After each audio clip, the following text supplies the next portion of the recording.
Ainda adolescente, o carioca Antônio Adolfo já pertencia à elite da bossa nova.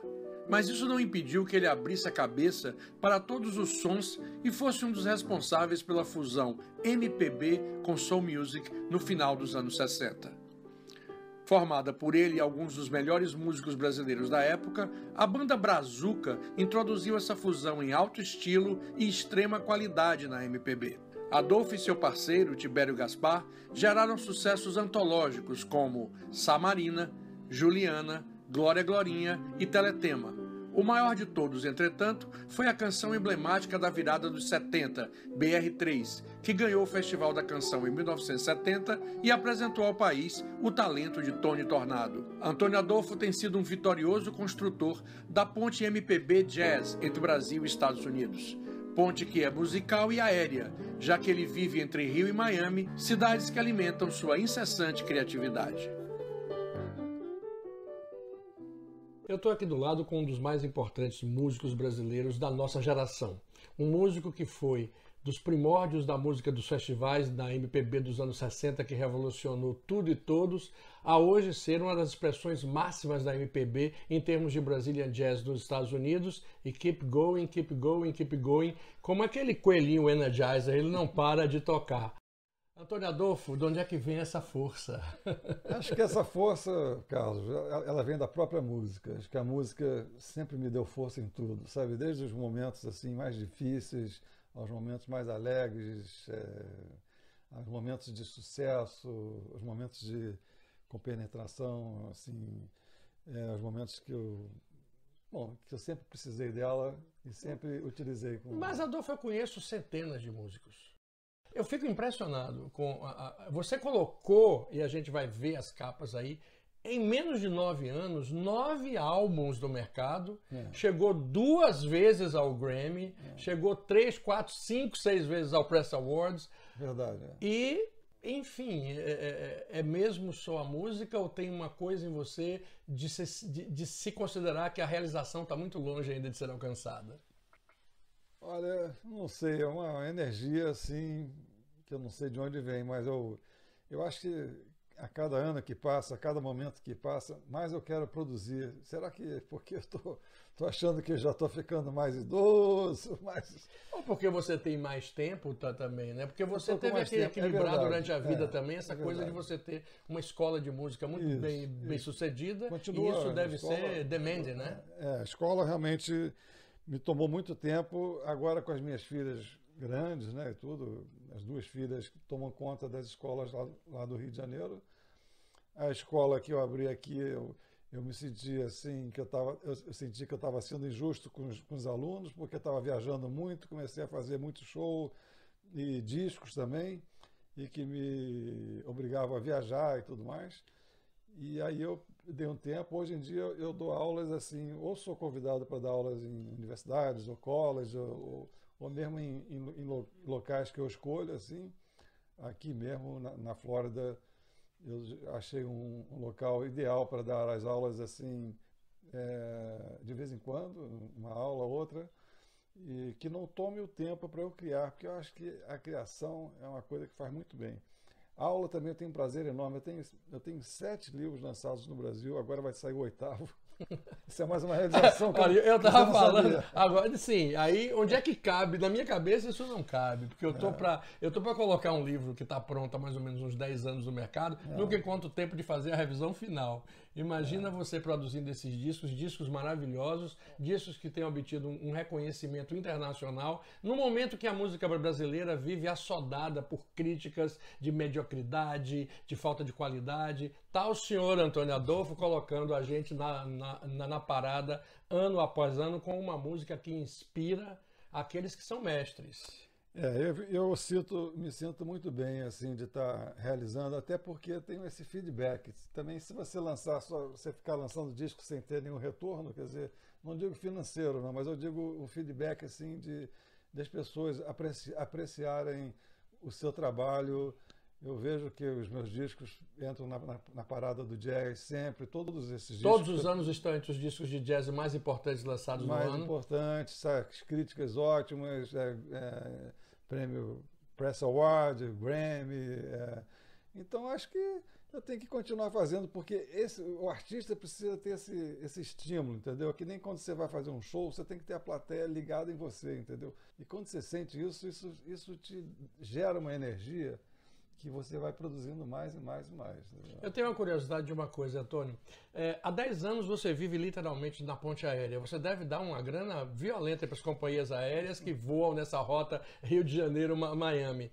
Em que essa ponte aérea influenciou em sua vida e em seu trabalho? Olha, eu preciso dessa ponte aérea, porque tem as escolas no Rio, as duas escolas, né? Centro Musical Antônio Adolfo, né? E tenho também os shows que eu faço, tem netas, família, filhas e tudo mais.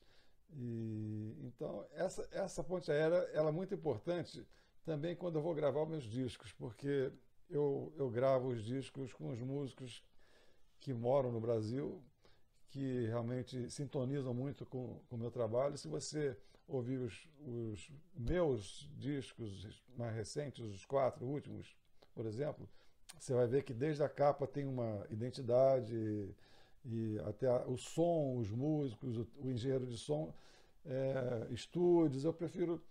Quer dizer, então essa ponte aérea é importante para mim também para conseguir gravar os meus discos, para conseguir realizar e sentir aquele cheirinho do Brasil, entendeu? Aquela atmosfera que os meus discos são muito brasileiros. As pessoas falam, jazz. Não, esse jazz é só porque a gente improvisa. Mas é uma música brasileira realmente pura, que tem maracatu, tem frevo, tem baião, tem chorinho. Chorinho, eu adoro chorinho. Tem Ernesto Nazaré, tem Tom Jobim, eu gravo esse pessoal todo. Pixinguinha. Então, eu acho que essa ponte aérea ela é fundamental.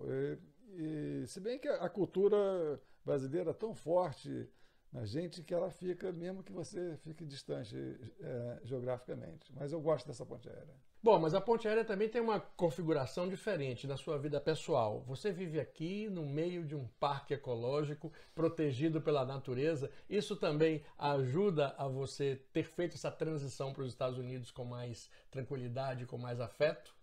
Sem dúvida, porque a gente chega a um certo ponto da vida que a gente quer realmente viver com a natureza, viver próximo a pássaros, aos animais também, aos amigos, é claro, mas essas reservas que a gente tem aqui em volta, tem um mar aqui próximo também. Então, apesar de a gente viver num lugar simples, assim, mas a gente vive assim com tranquilidade. Essa tranquilidade me faz muito bem assim, para criar, para tocar, para estar realmente tendo ideias. Então, sem elas, acho que seria difícil. Né? Bem, a vontade que a gente tem conversando com o Adolfo e acompanhando o que ele tem feito ultimamente é de conversar sobre essa música de agora, a música que ele está produzindo hoje com uma qualidade excepcional. Mas é inevitável que você aí atrás que está assistindo o programa esteja querendo saber algumas coisas dessa carreira absolutamente fantástica que ele teve produzindo, gravando, acompanhando grandes nomes da música brasileira. Então, antes de encerrar essa entrevista, sem decepcionar essa parte do público, eu vou lhe perguntar algumas coisas que, se você não se sentir confortável para responder, não tem problema nenhum. Mas a curiosidade existe. Você gravou com praticamente todas as grandes estrelas da música do Brasil. Elis Regina, eu toquei muito tempo com ela, eu toquei uns 2 anos, quer dizer, muito tempo, nem foi tanto tempo, assim, 2 anos não é tanto tempo com a cantora, mas foi muito intenso que a gente... Deixa eu cortar você muito. Só para lembrar, eu vou cortar a entrevista agora para dizer a vocês o seguinte, isso que você falou de Elis Regina aí, tem um vídeo que corre pela internet, que é um vídeo antológico, né? Elis Regina, acompanhada por você e outros 3 mega monstros. Exatamente, mega monstros. Exatamente. E a dona Elis Regina, né? Esquentando a voz com vocês, fazendo antes de gravar o show para a TV francesa, dá uma dimensão exata do que é um grande artista. Aquilo ali é melhor do que 99% de todos os concertos mais bem ensaiados do mundo, em termos de música popular, não é verdade? E ela, com aquele jeito dela, ela tinha um carinho assim muito grande, um respeito muito grande pelos músicos que tocavam com ela. E a gente tinha um grupo fantástico, Menescal, Wilson das Neves, Hermes. Hermes Contesini. Erlon Chaves fazendo percussão, Chaves, pelo amor de Deus, é uma coisa aí. Tinha um produtor que começou a querer dar ordens para Elis Regina. Você sabia que a Pimentinha... Eu trabalhei com ela, dirigi um especial com ela, isso aí é uma botava a mão nas cadeiras. outra história. Aí ela começou, olhava para a gente, começou, esse cara, ele não sabe o que ele está falando, ele não sabe o que ele está falando, ele acha que está abafando, mas não sabe de nada. Então aquele jeitinho dela, e ela ria, rindo para a gente, ela fazia assim. Aí daqui a pouco vem um som, né? Realmente vem aquela cacetada, assim, um som forte. Acalmava, né, assim, o sujeito, né? Pô, o pessoal ficava doido de ver. Naquela época, inclusive, esse tipo de música, MPB pura, que a gente fazia naquela época, né? Com a Elis, por exemplo, né? Era muito pouco difundida fora do Brasil. Só tinha Tom Jobim, Sérgio Mendes e realmente... Adolfo, você não acha que existe, até hoje, uma inibição radical dos grandes artistas brasileiros com relação ao mercado internacional? Eu acho que o brasileiro ainda tem aquela coisa que não acredita na sua força, assim, apesar de a música brasileira ser amada pelo mundo inteiro, né? Eu acho que o brasileiro poderia ter mais até talvez, por um lado, profissionalismo assim, maior para poder entrar nesses mercados assim realmente com toda a força. Tem um problema da língua, às vezes, que acho que todo mundo diz que isso afasta um pouco e dificulta um pouco o sucesso da música brasileira fora. Antes de encerrar a entrevista, eu quero lhe perguntar uma coisa que eu acho muito importante. Você reúne em si dois aspectos fundamentais, que é o músico em um trabalho, uma obra espetacular, e o professor de música. Verdade, eu realmente adoro esse lado também de ser uma pessoa que traz conhecimento para as outras também. E o papel do ensino da música na formação do gosto musical das pessoas? Eu acho que é super importante que as pessoas tenham esse contato com aprendizado de música. Vocês não vão terminar essa entrevista sem ver Antônio Adolfo dando uma palhinha, como a gente chamava antigamente, dando uma canja também, como a gente se falava antigamente. Eu vou deixar ele à vontade para escolher se ele vai fazer um medley ou se ele vai escolher alguma coisa dele, alguma coisa nova. Enfim, a escolha dele e o deleite é de vocês.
na BR-3